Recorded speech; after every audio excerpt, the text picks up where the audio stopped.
प्राचीन काल में एक नदी के किनारे बसा नगर व्यापार का केंद्र था। फिर आए उस नगर के बुरे दिन। एक वर्ष भारी वर्षा हुई। नदी ने अपना रास्ता बदल लिया।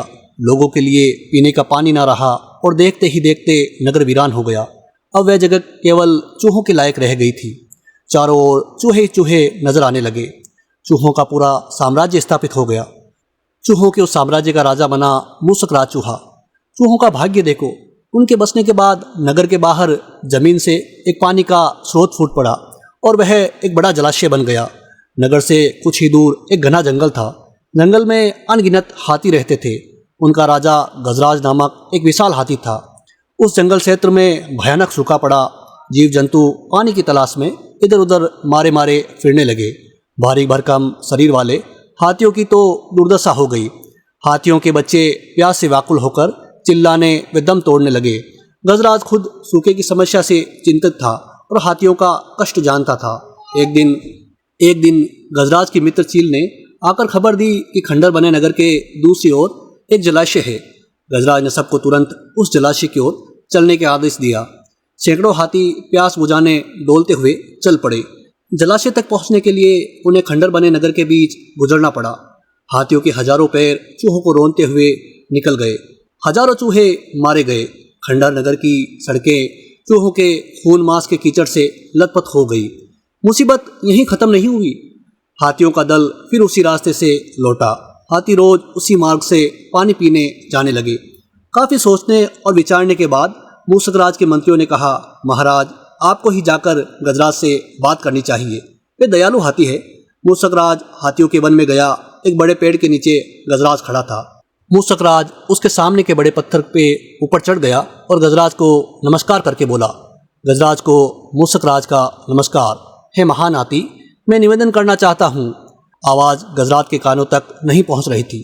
दयालु गजराज उसकी बात सुनने के लिए नीचे बैठ गया और एक कान पत्थर पर चढ़े मूसक राज के निकट ले जाकर बोला, नहीं मियाँ, आप कुछ कह रहे थे, कृपया फिर से कहिए। मूसक राज बोला, हे गजराज, मुझे चूहा कहते हैं। हम बड़ी संख्या में खंडर बनी नगरी में रहते हैं। मैं उनका मूसक राज हूँ। आपके हाथी रोज जलाशय तक जाने के लिए नगरी के बीच से गुजरते हैं। हर बार उनके पैरों तले कुचले जाकर हजारों चूहे मरते हैं। ये मूसक सहार बंद ना हुआ तो हम नष्ट हो जाएंगे। गजराज ने दुख भरे स्वर में कहा, मूसक राज, आपकी बात सुनकर मुझे बहुत शौक हुआ। हमें ये ज्ञान नहीं था कि हम इतना बड़ा अनर्थ कर रहे हैं। हम नया रास्ता ढूंढ लेंगे।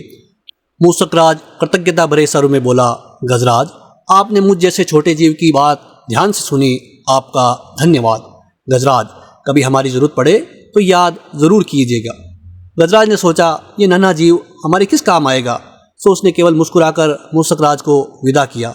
कुछ दिन बाद पड़ोसी देश के राजा ने सेना को मजबूत बनाने के लिए उसमें हाथी शामिल करने का निर्णय लिया। राजा के लोग हाथी पकड़ने के लिए आए।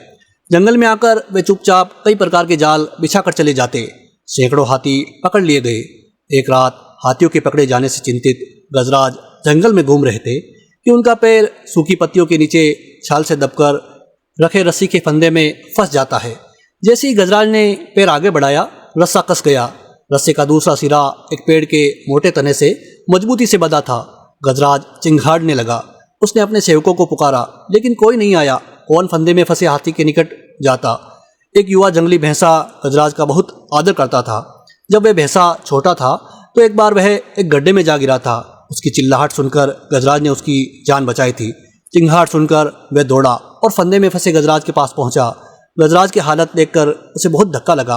वह चीखा, यह कैसा अन्याय है। गजराज, बताइए क्या करूं।